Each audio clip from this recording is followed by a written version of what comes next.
These are our disclosure slides. We had no disclosures.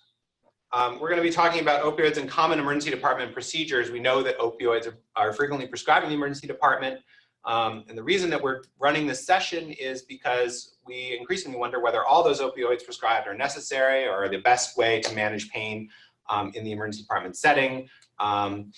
There are many studies showing that opioids prescribed are diverted from their intended use and are not used to treat the pain of the specific patient for that specific condition, but instead find their way out into the community, and that opioids prescribed safely or prescribed by a physician are a leading source for the entry into or use of other narcotic and opioid drugs. Before our guests start their presentation, I just want to share some data. So the Wisconsin Health Information Organization is a partner of the Surgical Collaborative of Wisconsin, which is one of the partners in developing this course. And through the Surgical Collaborative of Wisconsin, we do have access to the Wisconsin Health Information Database, which is an all-payer claims database that includes about 75% of the Wisconsin population total. Children are almost 100% covered in there because what's missing really is Medicare fee-for-service. And it allows us to look at inpatient, outpatient procedures, as well as pharmacy claims, so filled prescriptions. And so we have data for a couple of years, and we are able to use that data to calculate opioid prescription for specific procedures. And so in speaking with Drs. Replinger and Schnapp, we came up with a list of a few procedures we'd be interested in knowing, what the prescribing behavior in Wisconsin is like. And so looking at patient who only underwent those specified procedures, dropping multiple procedures so that we kind of eliminate some noise, looking at continuous coverage from 7 days before, including prescription drug coverage, and limiting ourselves to opioid naive patients, again, having those limited set of procedures. And we define opioid naive as not having any opioid prescriptions in the 90 days prior. Making the caveat that this data is not risk or reliability adjusted, we picked a few common emergency department procedures. And so just to run through these quickly, so application of a short arm splint, a quarter of those patients are getting opioid prescriptions. Superficial repairs, your sort of lac repair coming in, about 8%. This is the only time we've ever seen a 0% in any of the times we've looked for opioid prescriptions in any case. And so we sort of wonder if we're missing some, but closed treatment of radial head subluxation or nursemaid's elbow, we actually didn't see any opioids across the 1,900 procedures that we looked at, which is amazing and exciting. On the other hand, 32% of small burns, almost 50% of Colles and Smith fractures, 13% of isolated applications of casts to the elbow or finger, some larger lac repairs around 12%, and closed treatment of radial and ulnar shaft fractures, 44%. So a pretty good number of patients who are getting opioids. Whenever we talk about these opioid numbers, I always like to kind of flip the script on it and say, yeah, 25% of patients are getting application or getting casts on and getting opioids for it, but 75% are not. And I think that whenever we think about opioid prescription, it's important to sort of keep both sides of that equation in mind. So, it's fascinating as we talk to patients and providers about this issue. Some say, well, I always prescribe opioids for this, therefore I know opioids are necessary. And then we can always sort of say, well, 50% of people agree with you and 50% are not prescribing opioids at all. And so I think always having the data is a helpful thing. And having sort of shown you the current state in Wisconsin, I'm going to turn things over to our presenters today, Drs. Replinger and Schnapp from our own Department of Emergency Medicine. Hi there, I'm Ben Schnapp, one of the assistant professors in the Department of Emergency Medicine. And I'm Mike Replinger, also one of the assistant professors in our department, also do a fair amount of research, which lately has started to involve more opioid-related projects just because of it being such a huge problem.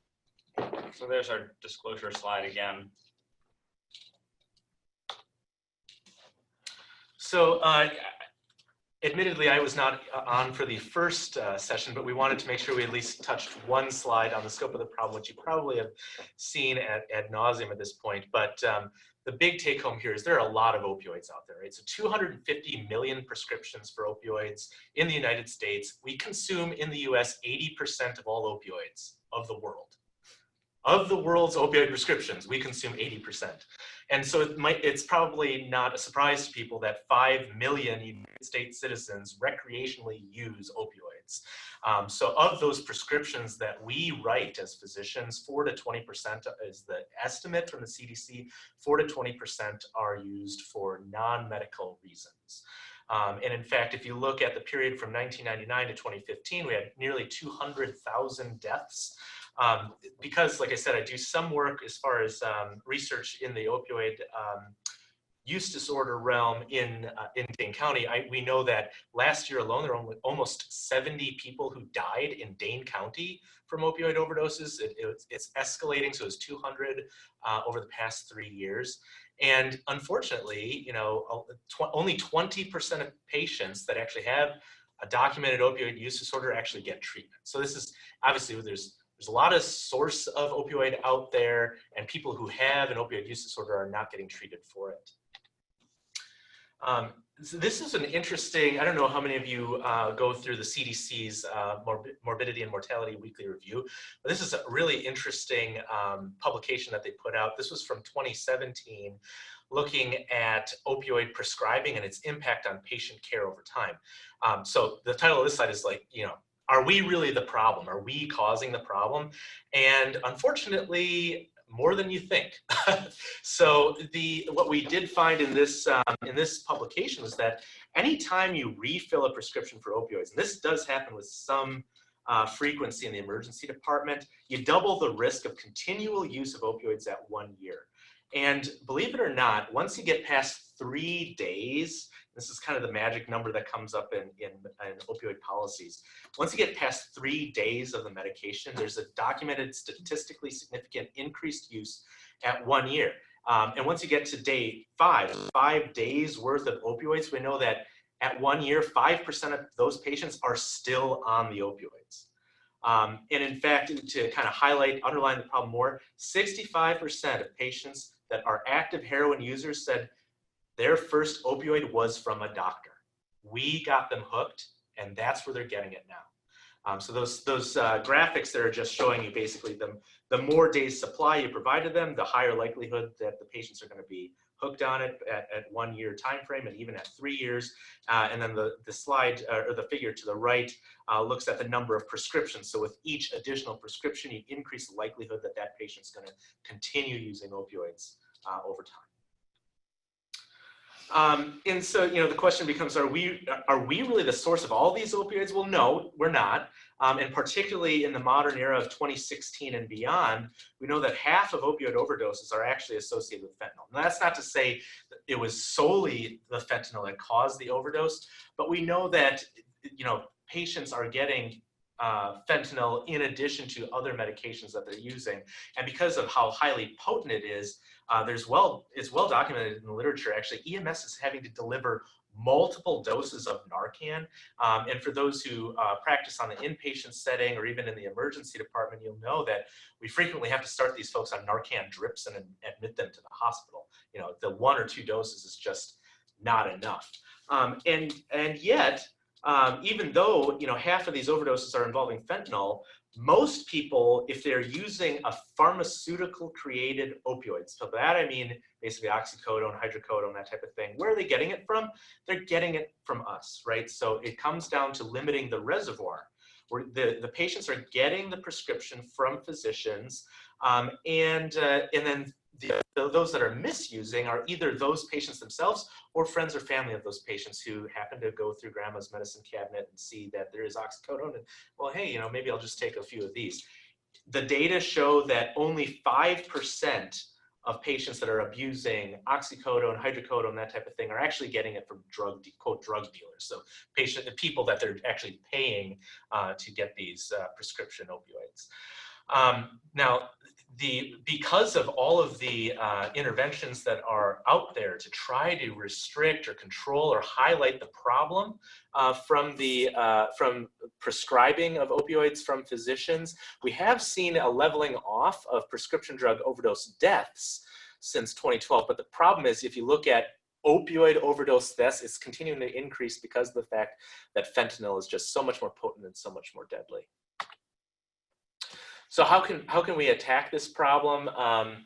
You know, there are a number of slides that we're going to go through, but it kind of gets bucketed, I would say, into 4 categories. And one is talking about appropriate indications for opioids. So there's some that are probably clearly appropriate, some that are probably not appropriate, and then there's some more gray area, you know, second or third line agents. There are alternatives to opioids, or if you have been following along in the emergency medicine literature, so they call these ALTO protocols, so alternatives to opioids.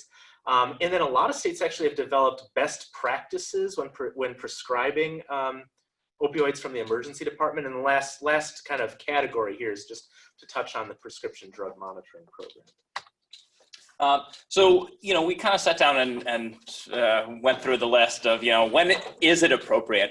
What are the indications that opiates, you know, it's pretty clear, pretty reasonable, or, you know, frequently you're going to be in the situation where, yeah, you know, patient's going to ask for a prescription for opiates and you're not going to feel too bad about it. So, you know, renal colic, certainly extremely painful condition, hemorrhagic ovarian cyst, long bone fracture. You know, these are the things that you're going to run into, exquisitely painful.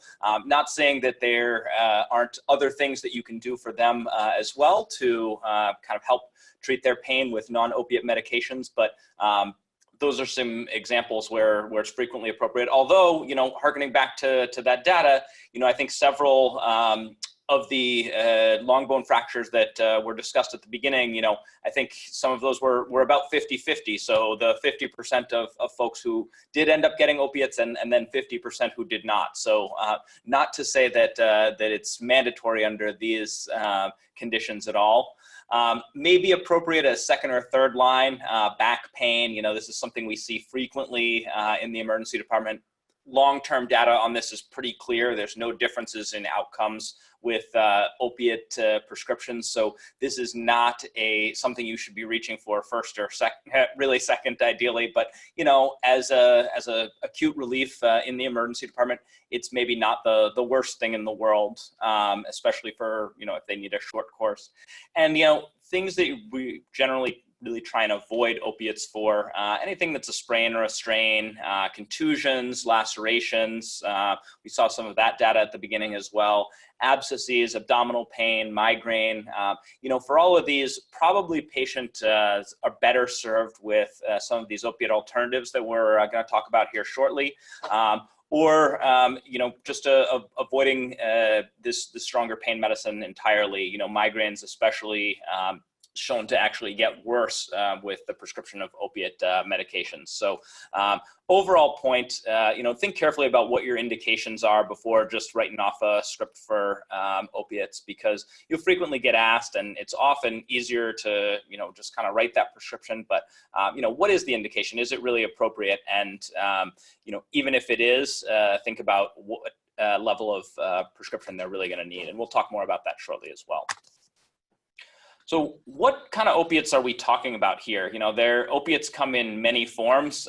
What's going to be most appropriate? What's going to not be so appropriate? So things that you're really looking to avoid from the emergency department, any kind of sustained release or long-acting opiate, not something that should be prescribed from the emergency department really at all for any indication. So this includes things like fentanyl patches, so like a transdermal, sustained release or extended release formulations. So this is your OxyContin. And why is that? That's because of the increased risk of overdose and dependence. Pretty clear data that show those go up significantly when those formulations are prescribed. So definitely something to avoid. The immediate release is what you're going to be looking for here. And there's a variety of ways to prescribe that. There's morphine immediate release, hydrocodone, oxycodone. This is, I think, what most people are reaching for most of the time, but those sustained release formulations should almost really be a never event from the ED. We should also talk about some of the other options that I think get kind of trotted out as, oh, well, you know, have you thought about prescribing tramadol? Have you thought about prescribing codeine? These are not medications that we would recommend as, you know, immediate release formulations that are alternatives to opiates. Tramadol has a number of problems with it. It's variably metabolized, so the dose of you know, opiate pain medicine that the patient is receiving is going to be significantly different from patient to patient. They have a SSRI or SNRI-like effect, so you're kind of giving them an unknown dose of an SSRI as well. Lots of drug-drug interactions here, known to be associated with seizures and hypoglycemia. There are just so many cleaner options for providing analgesia to patients that this is really one we try and steer people away from. Similarly with codeine, higher rate of side effects, so known to be very nauseating, and then another one where there are significant differences in metabolism. There are cases out there of known hypermetabolizers to codeine, where a child actually died because they essentially got all the therapeutic dose of codeine in over the course of a couple of minutes because their liver just metabolized it all at once. So this is definitely out there. If you're looking to give a reliable dose of analgesia to your patient, codeine probably isn't the thing to be looking for. So yeah, as far as what are alternatives, I mean, these are, you know, a lot of these are things that you know about, but maybe not view as a doctor recommended therapy, right? So Tylenol, still a great medication. Acetaminophen, you can use the 2 extra strength tabs, Q6 hours. Ibuprofen, obviously, especially for the musculoskeletal type complaints. Lidoderm or lidocaine patches are something that we use frequently, particularly for musculoskeletal complaints like low back pain. That's a very common one. There are some salicylate creams, capsaicin creams, heat packs, ice packs, that kind of thing, are all this idea of multimodal therapy as far as an intervention to actually control a patient's pain. Yep.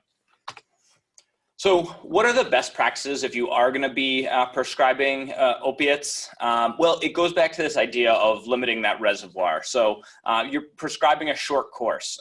As we talked about before, the 3-day threshold seems to be the threshold where long-term use starts to go up significantly after that. So preferably a 3-day course. You know, you think back to even some of the most painful things that you're going to run across in the emergency department, a long bone fracture. Well, you know, after the acute injury, you know, it's going to be 1 or 2 days while that kind of starts to settle down.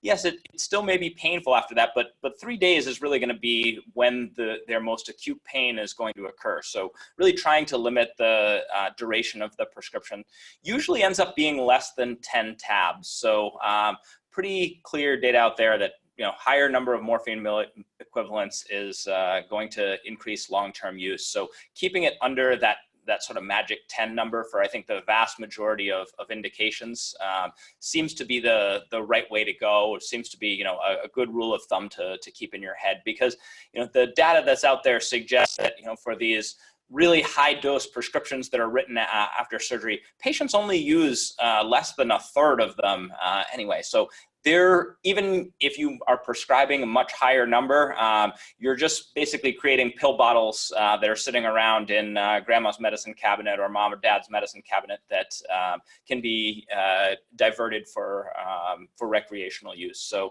people are probably using less than you think. I think 10 tabs is a good, at least, rule of thumb. Not that there aren't exceptions to that in rare cases. And then you want to start with the lowest effective dose. There are various formulations of, you know, hydrocodone, oxycodone. You can go to 7.5 milligrams, 10 milligrams. Start with the lowest dose that's going to work for the patient. Almost always, this is going to be the 5 milligram formulation.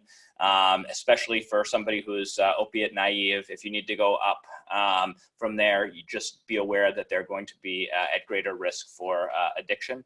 And all of this should be prescribed on an as-needed basis. You know, the usual speech that I'll give to the patients is, look, you should be taking your NSAIDs, your ibuprofen, your Tylenol around the clock. Take it first thing when you get up in the morning, and last thing when you go to bed at night. And just like it says on the side of the bottle, if it says every 6 hours, that's how I want you taking it. And take the opiates on top of that for breakthrough pain, only when the ibuprofen isn't working. And you know, may find that you'll be using a lot less of them if you're able to maintain that steady state concentration of the NSAID in your blood. Other things that I think are important to do: evaluate their medical history. Do they have a history of substance abuse or drug overdose? Are they on other sedating medications, antipsychotics, antihistamines, certainly benzos? Have they been on higher doses in the past? Do they have a history of depression? These are going to be higher risk folks to prescribe opiates to. Not that you're not going to prescribe them necessarily. Certainly they're allowed to have painful medical conditions as well, but it's just going to be, you know, you're going to want to have a much more deliberate conversation with some of those folks of, hey, you know, this may be a real high risk medication for you. Is this going to be something that you're comfortable with? Discuss the risks and benefits with all your patients at large. The patients are aware of the opiate epidemic right now.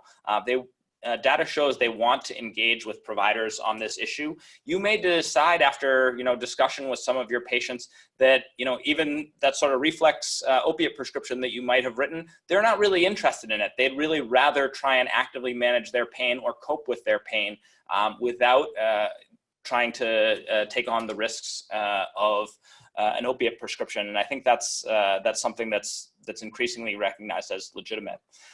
The other thing I think is to consider a naloxone prescription, especially for some of these high-risk individuals identified by medical history. Our electronic medical record now defaults to a prescription for naloxone for every opiate prescription that goes out there.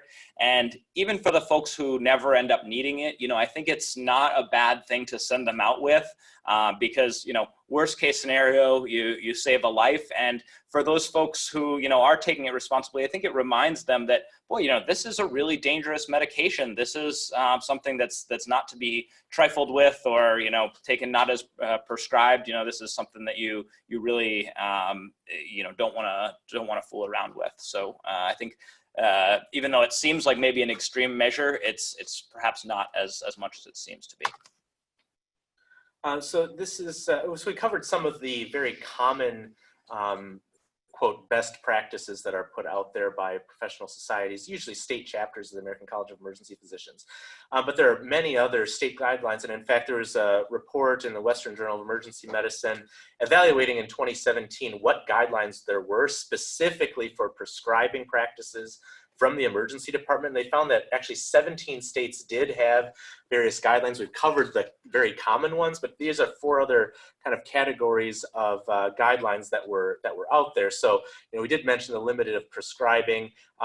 In addition to the lowest effective dose, the shortest duration of therapy, they actually specifically called out meperidine, saying that they discourage the use of meperidine whenever possible, to not use a parenteral route and avoid co-prescribing with benzodiazepines. I think that last one came out because for at least for a period of time that was fairly common practice for low back pain. They would be getting opioids and benzodiazepines.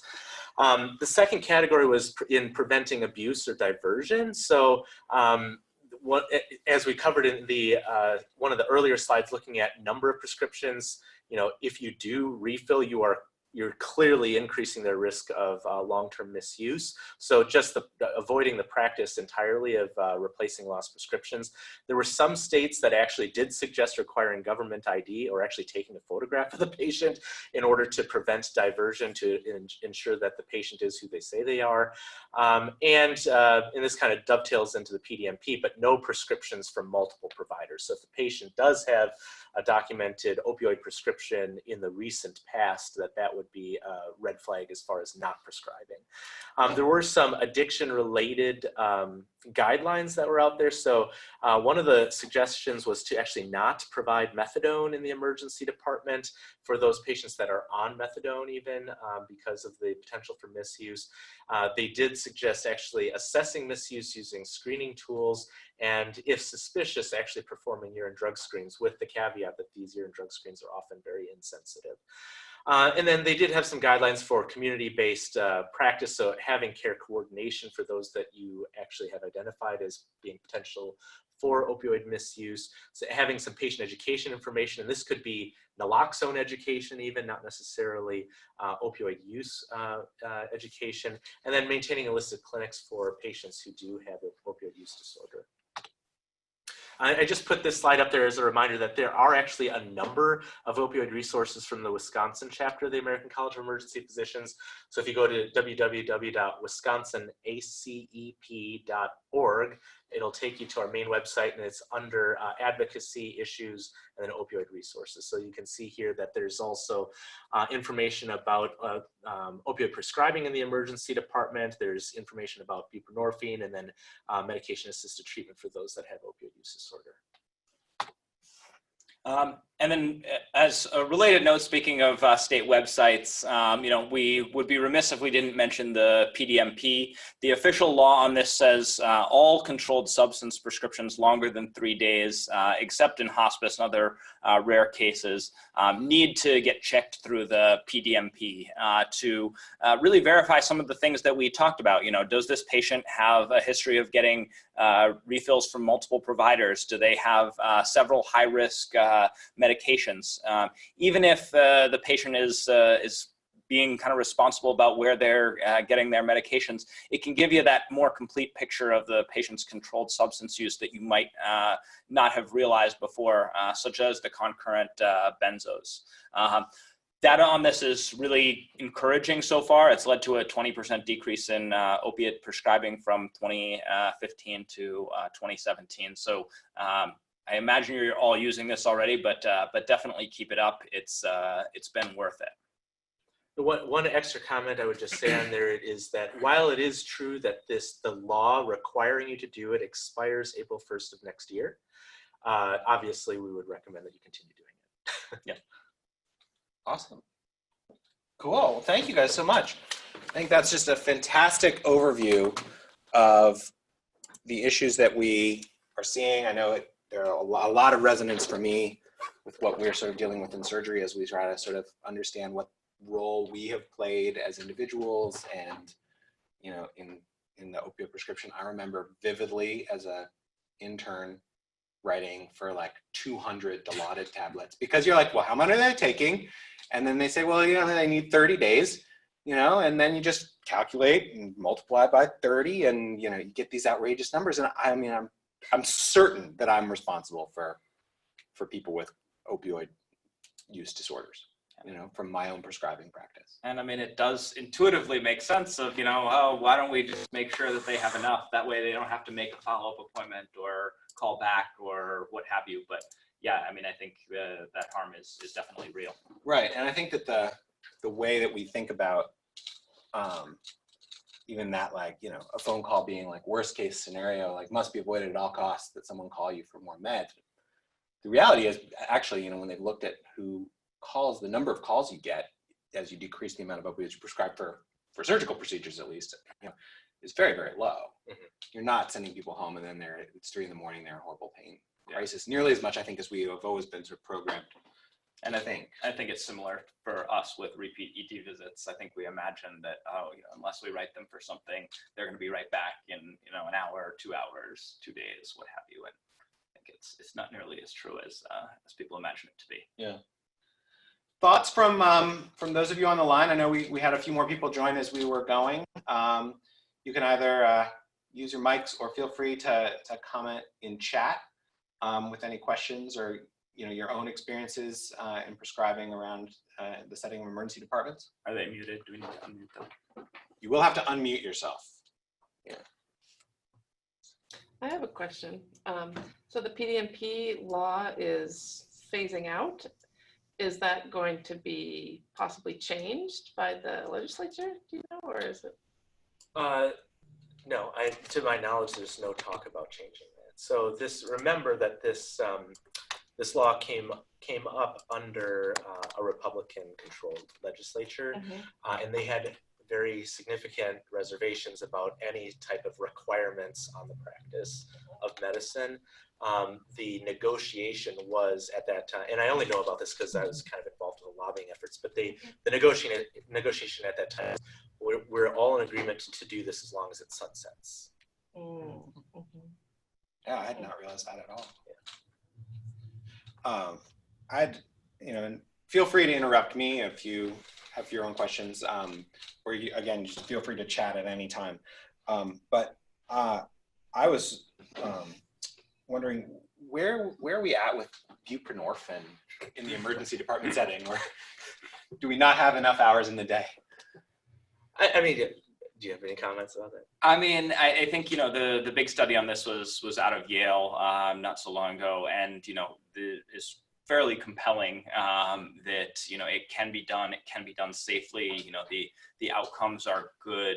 I think the biggest issue that, we're facing, and I'm sure other folks are as well, is that part of, doing this and doing this responsibly is connecting them to care in the community. We can certainly prescribe it, we can do it safely in the ED, but in order to, get your X waiver, it's mandated that when you write this prescription, you're connecting them with resources in the community, and those resources just unfortunately are not as robust as they could be. I think this gets to some of the data that you were talking about earlier of, only 25% of folks are in treatment because the X waivers are harder to get than they should be, and not every place wants to take on this additional training and burden, if you will. But yeah, I mean, I think I certainly have my X waiver. I know you do too.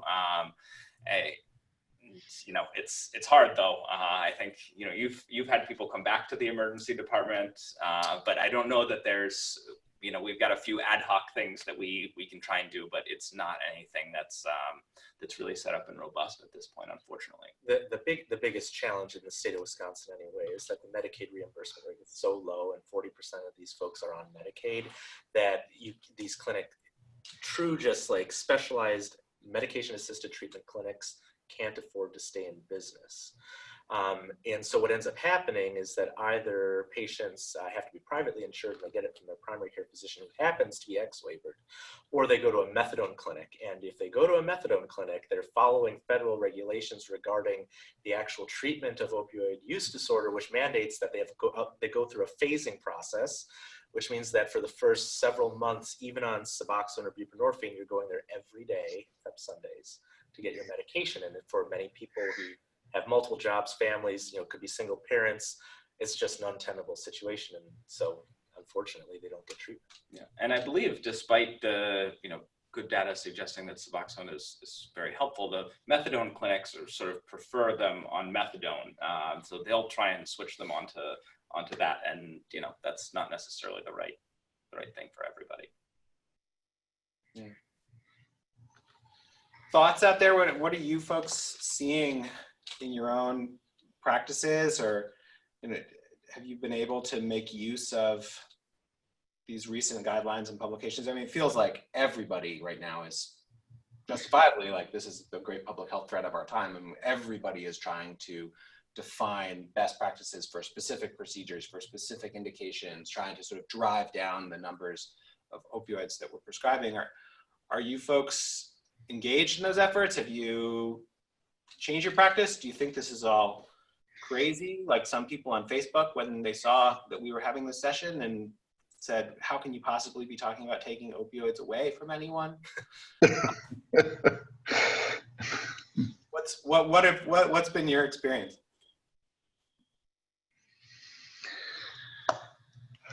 Well, oops, let me see. Can you hear me? Yeah. Mm-hmm.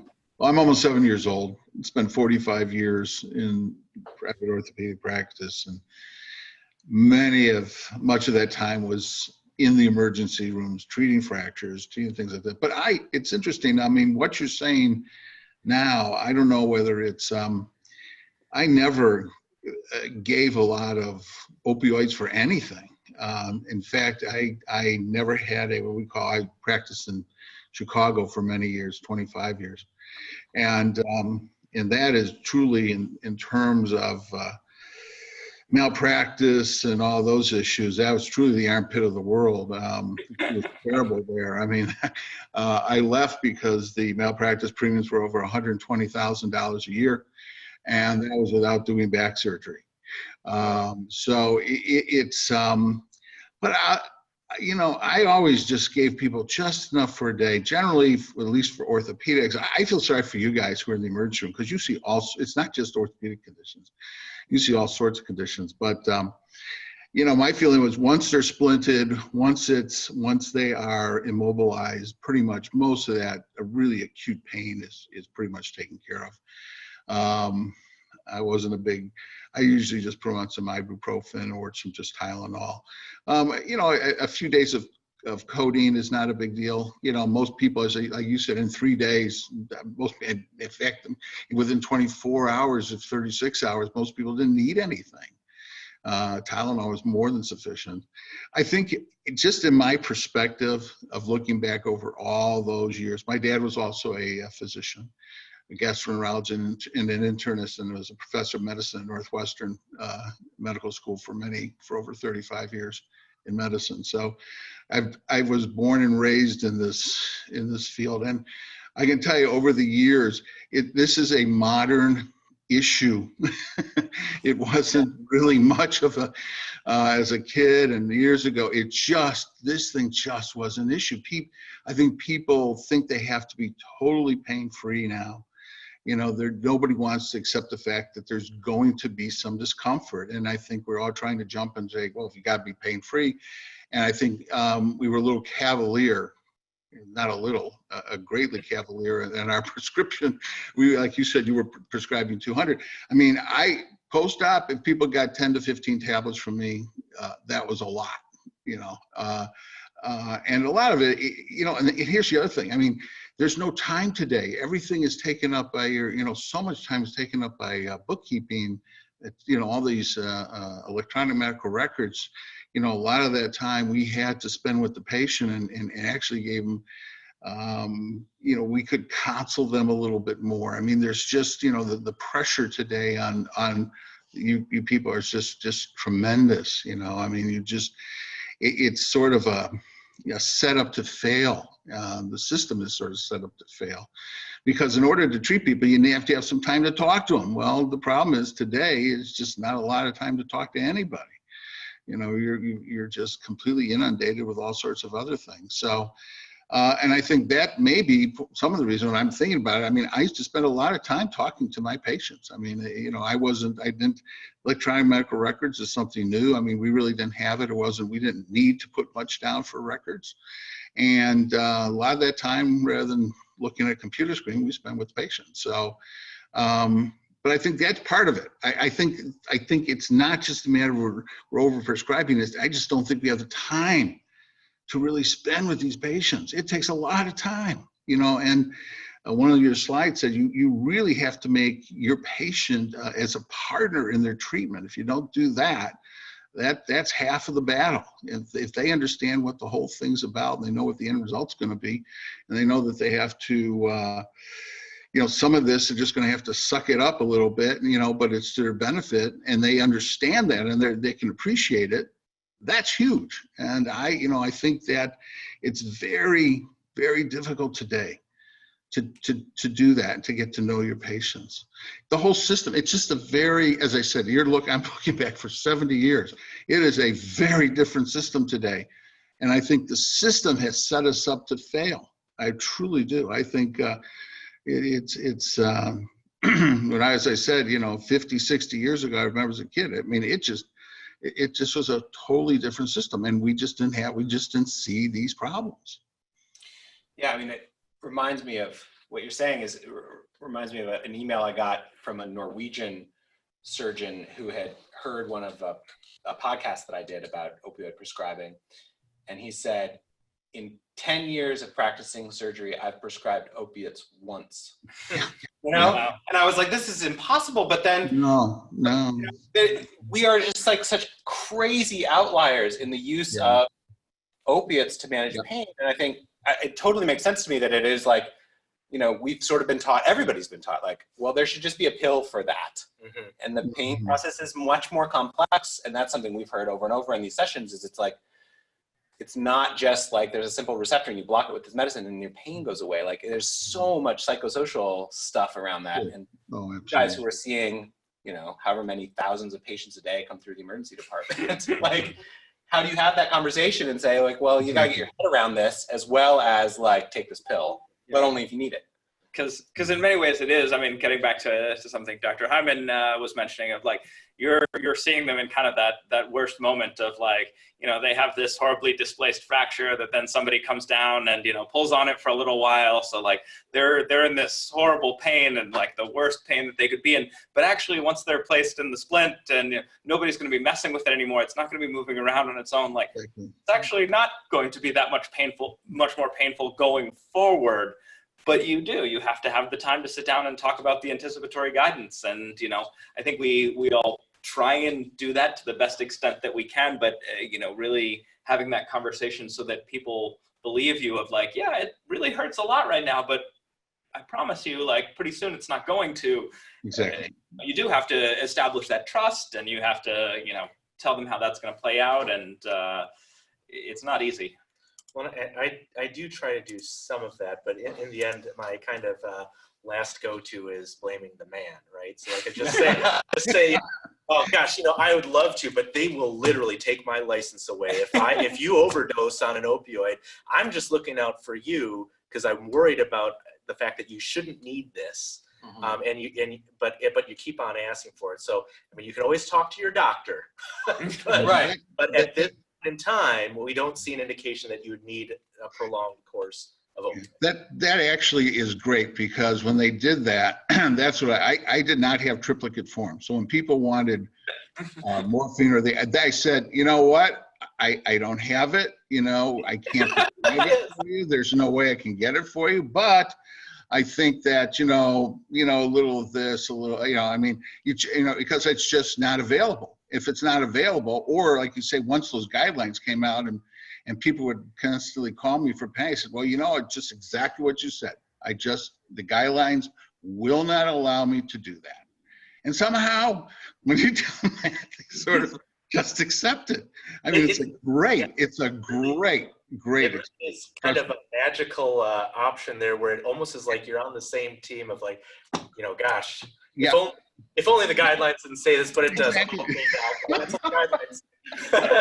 And what's going on in the guideline development world? Like, are there, you know, is there a day coming when like there is a central ACEP guideline that says the laceration is, you know, 5 centimeters Tylenol, but if it's 10 centimeters, 5 doses of oxycodone? You know, and exactly. I mean, our organization has been loath to get that detailed on things. The problem is that there's such a dearth of evidence out there that the folks that are on these guideline committees put out suggestions of things you can try or things that are expert opinion. But I honestly, I don't see a time where we can get to really like, you know, class 1A evidence. Do this. Right, you're not going to randomize people to like different arms. I think that in the surgical world, you know, there have been some really interesting consensus forming documents, you know, where they got patients and anesthesiologists and surgeons together to talk about, well, how many pills would you want for these different procedures? And what I always found fascinating about those was that often the dominant driver of saying fewer or even no opioids is the patient. Like they don't want them. Like if you haven't started having an opioid addiction, you don't want to start. And I think patients have been really collaborative around wanting to avoid opioids, as long as it's like phrased as we want you, you know, to help your pain, but we don't want to like get you addicted to opioids or expose you to that risk. Right. Well, and that's what one of the numbers we put out there, I thought, or 2 numbers that I thought were just amazing to see, and they're in the surgical literature. One was that 27%.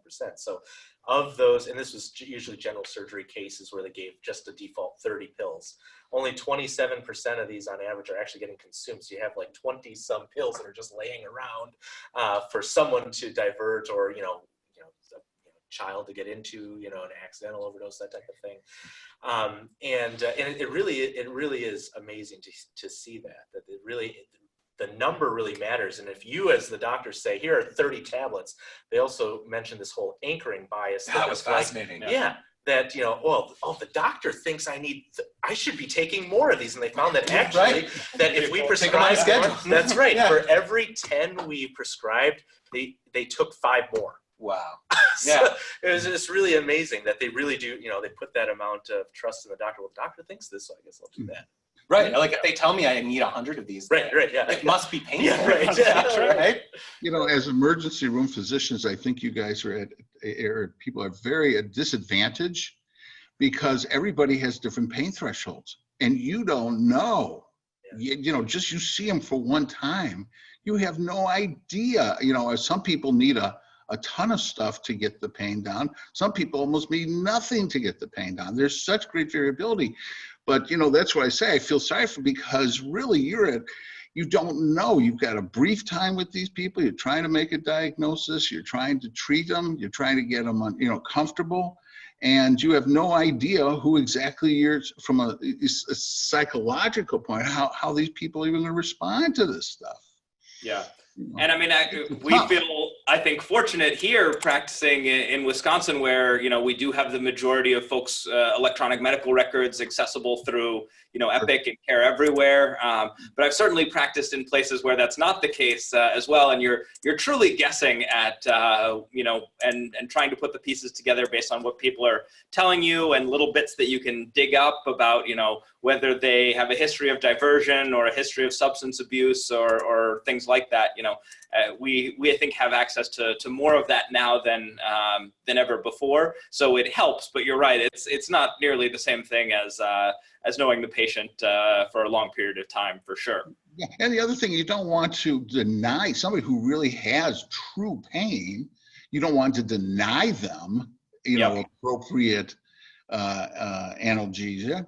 The point is you really want to try to balance that. On the one hand, you don't want to overtreat them, but on the other hand, you don't want to undertreat them either.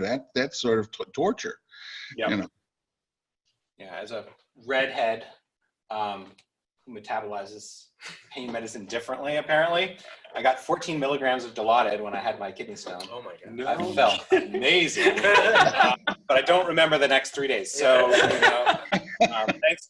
The ED providers kept me pain-free, and I threw away the Vicodin that they sent me home with 4 years ago. I got rid of it a month ago because it was sitting in the medicine cabinet, and I was finally like, oh, I really got to do something with this. Yeah.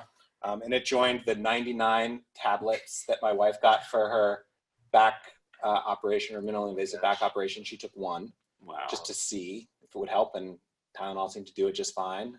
We had a pile of opioids around the house. Yeah, something else. Well, our time is drawing to a close. I just wanted to run through a few things before we go.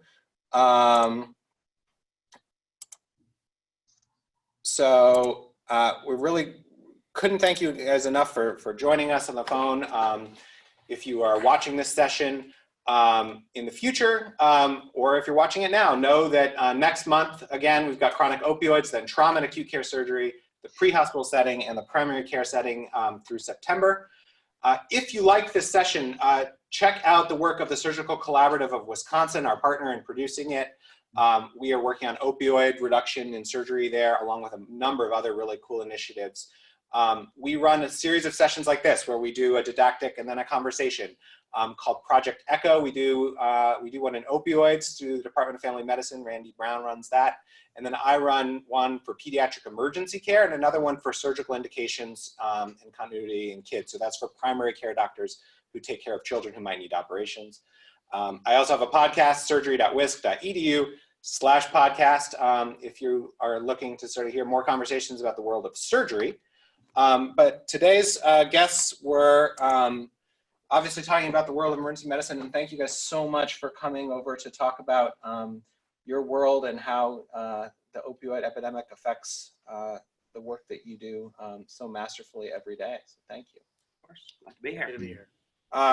If you're joining us for the live session, that text, the code for CME is in the text box, or if you're on the phone, it's WANTUG, WANTUG, to 608-260-7097. Any final questions or comments before we conclude today's session? No, it was great. Thank you very much.